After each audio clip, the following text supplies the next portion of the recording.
All right, it is Super Bowl Sunday. Welcome into the show, everybody. You're watching Philadelphia Eagles now. My name is Chase Sr. Hope you've all had a fantastic weekend. And by the time that you watch this video, Super Bowl 60 between the New England Patriots and the Seattle Seahawks in the rear view. Coming up here on the show, we're not going to talk about that game, but we are going to talk about some important Eagles-related items. So, latest trade buzz on A.J. Brown. It seems like things are in a good spot between Philadelphia and their star wide receiver. And, of course, that's good news for Eagles fans who want to continue to see one of the top wide receivers in the National Football League in an Eagles uniform. And then after I talk about AJ and what's going on between him and the Birds, some of my favorite interviews from being in San Francisco for Super Bowl week. Of course, had to get a new hat, some merchandise after the Chat Sports team put in just fantastic work, both from a company perspective and then, of course, on our Patriots and Seahawks channels. I'm also the VP of Content Strategy. So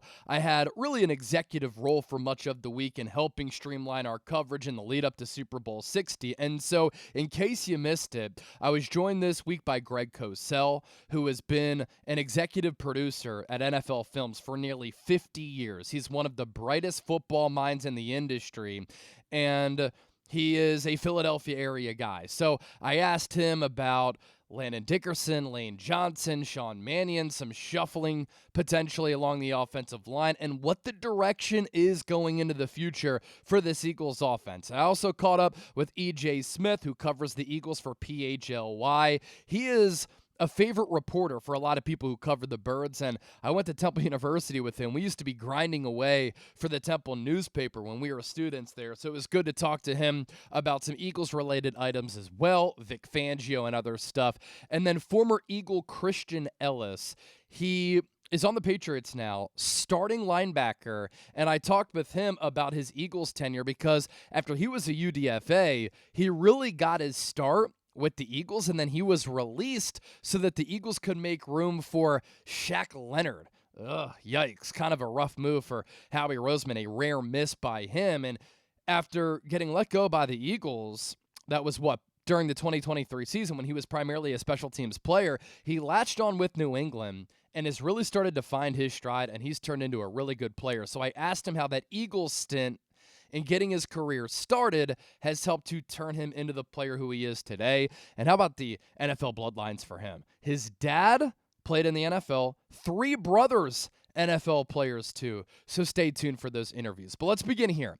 So A.J. Brown making his first public comments of the offseason since he declined to speak with the media after the Eagles lost to the Niners in the wild card round. I'm still disgusted about that loss.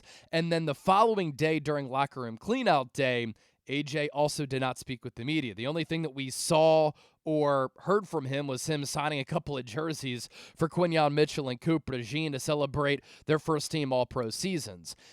And during Super Bowl week, a lot of you saw it with our coverage from Super Bowl Radio Row. There are a ton of celebrities who are walking around. There are a bunch of current and former players who are going on a bunch of shows, whether it be radio, TV, podcasts, or digital shows like this one on YouTube. And all throughout the San Francisco area, all of the high-end media members come to the site of the Super Bowl, in this case, Super Bowl 60 in San Francisco, and they go on a bunch of podcasts and shows, and they talk about just a variety of topics. And so AJ went on Micah Parsons' podcast, and Micah asked him about the Eagles. And Micah also revealed that the Eagles were very close to trading for Parsons, and it would have been a trade that included like Jalen Carter and high draft capital. Who knows if that's actually true, but Micah Parsons, according to Micah Parsons, was almost an Eagle. But when Micah asked AJ about the Eagles, AJ seemed to be in the best spot mentally that we've seen him in a long time. With this interview and others, he just seemed to be at ease. He didn't seem to be in a negative spot, and he said Philadelphia's home. He's excited about the hiring of new offensive coordinator Sean Mannion. He acknowledged that change is really good, and he's excited about some of these offensive changes for the Eagles moving forward. And he did show some love and appreciation for Kevin Patullo, but as I'm about to talk about here in a moment, I think AJ, Jalen, and others just realized, and part of their frustrations were during this past year, that Patullo wasn't cut out for the job to be OC. He had done a good job as the assistant head coach next to Nick Sirianni, helping to work on the offense, but he just wasn't an OC. So I think a lot of players have respect for KP as a coach, just not as an offensive coordinator. And then Mike Garafolo reported this earlier today. There's been no trade talks yet between the Eagles and some other teams, and there's been only brief talks with Browns camp from the team. We do expect that to pick up around the NFL Scouting Combine. That's at the end of this month. I'll be in Indianapolis for Chat Sports and providing coverage here on Eagles Now, by the way. And then more from Garafolo. I will say, though, that everyone says that A.J. Brown right now is in a good space. And just in my talking to him briefly, I got the sense that he is much more at peace and much more calm about things. If A.J. Brown wanted out, and if the Eagles knew that they were going to trade A.J. Brown, don't you think Howie Roseman, during a week like Super Bowl week, where a bunch of NFL people are together, that Howie would be having some of these conversations? I would imagine so, right? And look, I'll tell you this too. As much as Eagles fans hate this topic, and I completely get it, because A.J. Brown is a special, special player. In talking to people around the NFL during my stay in San Francisco, this conversation has been a real thing. And so it's my job to talk about it when I know that this is a hot topic for people who run teams across the NFL and people who cover the NFL. But the fact that no trade conversations have happened as of now, that's great. That AJ is in this state of mind, that's a big positive. And for him to acknowledge that Philly is home, he's excited about the new coaching staff, he's getting ready for the 2026 season, I think that is a positive as well. So the media will sometimes say, you know, AJ Brown hates Philadelphia, he hates Jalen Hurts, he dislikes Nick Sirianni, and whatever. AJ himself has said otherwise.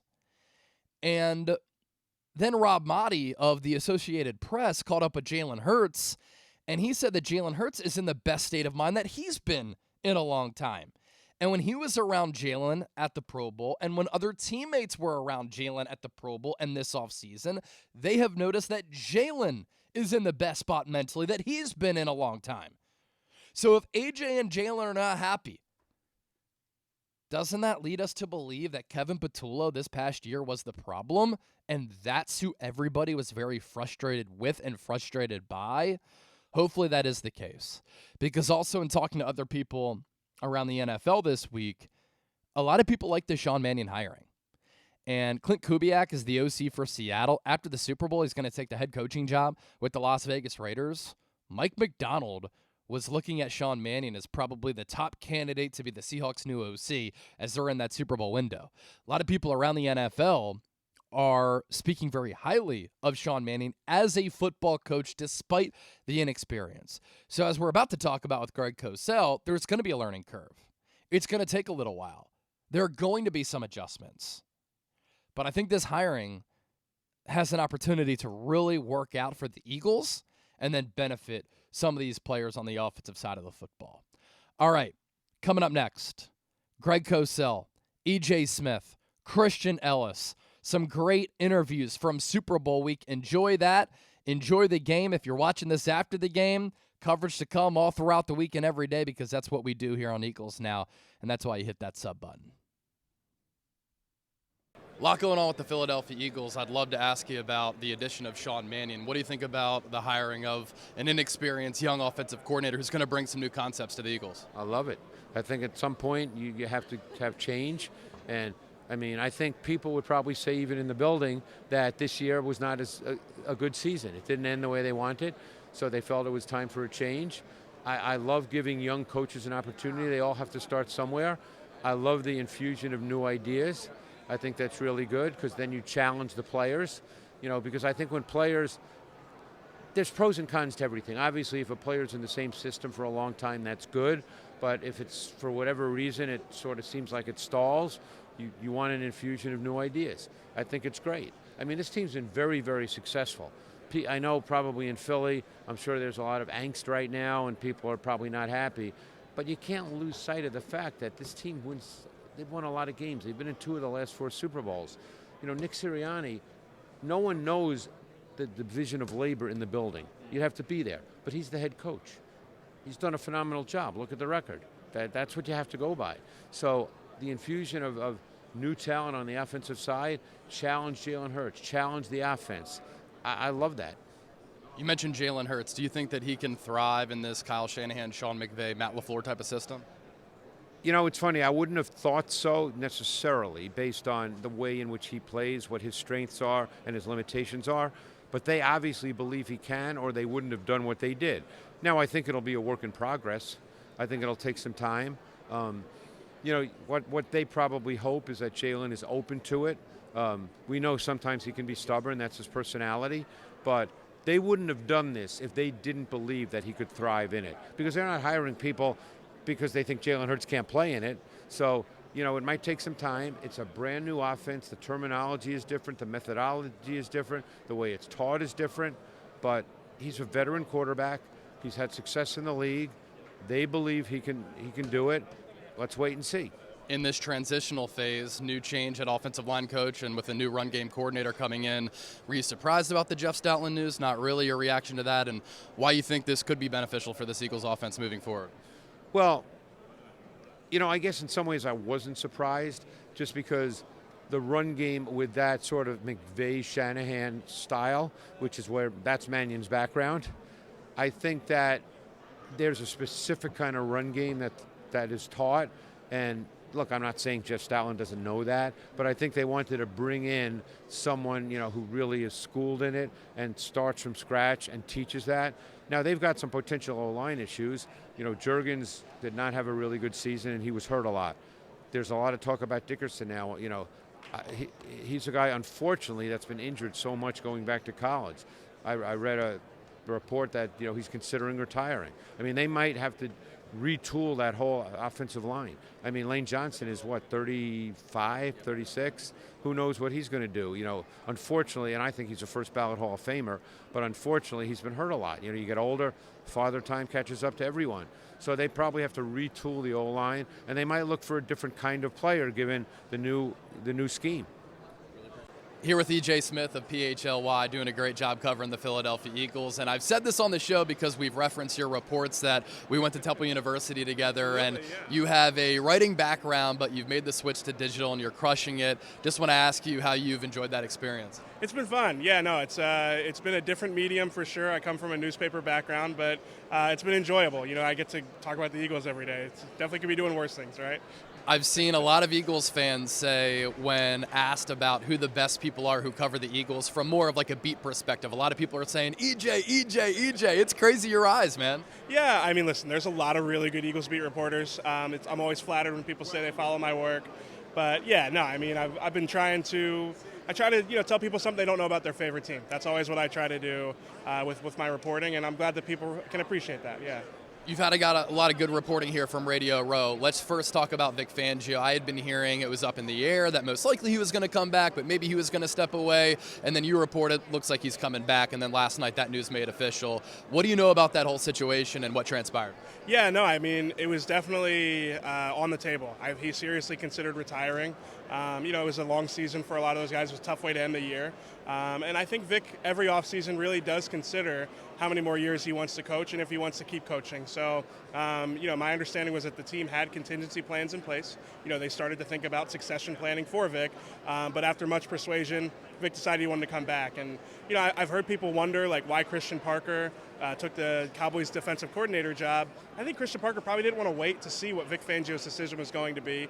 And he also wasn't going to be a shoo-in for the job. So, I think the Eagles will be happy that they got Vic Fangio back in the building. He's one of the best defensive coordinators in the NFL. And I also don't think that it's a given that this is going to be his last year. I think he's probably going to take stock every single offseason, just to see where he is and if he wants to keep going. More major coaching news last night that broke, and I know that you guys were talking about it on your show. Jeff Stoutland, after 13 years, stepping away from this Eagles coaching staff. I was just walking alongside Jordan Mailata, and he said, not good, don't feel good about it. Pretty crazy situation, but not all too surprising given that it seems like Sean Mannion has some say for who's going to come in under him for this offensive coaching staff. Yeah, to really look at the Jeff Stoutland thing, I feel like you have to separate the offensive line coach from the run game coordinator, because I think, from a Sean Mannion perspective, if you're going to be ushering in a new scheme, I do understand why you would want to have a run game coordinator that is aligned with that, with that system. But I also think, from an offensive line coach perspective, as Jordan Mailata just walked by us and gave us a head nod here, he's a prime example, right, of what a player developer Jeff Stoutland is. So I think it's a net loss for the Eagles to lose, all of the things, all of the hats that Jeff Stoutland could wear. But I do think that the run game coordinator that they will be bringing in will be more aligned with what we expect to see from a McVay, Shanahan, LaFleur influence system. Last one for you, the Sean Mannion hiring. The Eagles cast a really wide net. They talked to a plethora of candidates. They settle on Mannion.